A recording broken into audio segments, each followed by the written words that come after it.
Selamat datang di Bijak News, Senin 20 Oktober 2025 bersama saya, Puji. Informasi pertama, Menteri Energi dan Sumber Daya Mineral (ESDM) Bahlil Lahadalia menanggapi santai isu bahwa Presiden Prabowo Subianto telah menegur sejumlah menteri dalam kabinetnya. Saat ditemui di Istana Negara usai melaporkan hasil kunjungan kerjanya, Bahlil menegaskan bahwa hanya Presiden yang mengetahui siapa saja menteri yang ditegur. Saya belum tahu itu. Itu yang tahu itu hanya Bapak Presiden. Ya, kita sesama biskota jangan saling mendahului. Ya.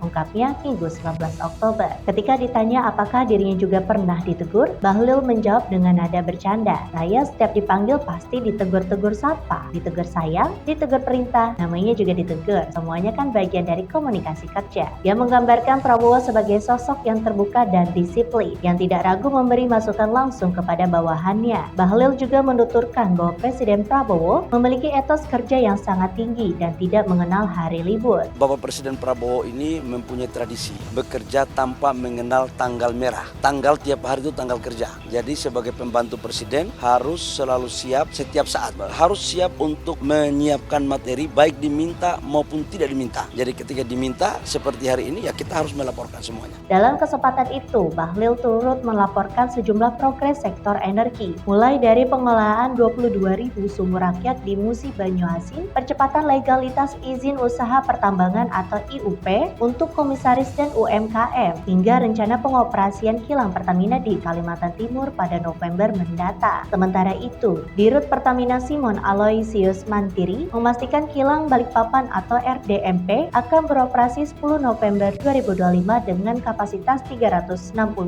barel per hari, terbesar di Indonesia. Bahlil juga menegaskan bahwa seluruh kerja Kementerian ISDM dijalankan berdasarkan arahan Presiden. Yang berhak menilai kinerja menteri adalah Bapak Presiden. Kami hanya melaksanakan target dan perintah beliau, tegasnya. Informasi kesehatan, varian flu IDF terdeteksi di Cina, bisa menular hewan ke manusia bahkan antar manusia, picu kekhawatiran pandemi global. Informasi hukum, Kejagung menyita rumah M. Riza Khalid di Kebayoran Baru pada Sabtu 18 Oktober untuk bukti kasus TPPU dan dugaan korupsi minyak mentah. Informasi luar negeri, pesawat kargo tergelincir di Bandara Hong Kong jatuh ke laut pada Senin 20 Oktober dini hari. Dikabarkan 2 orang tewas, 4 awak dirawat dan penyelidikan sedang berjalan. Sampai bertemu di informasi bijak berikutnya.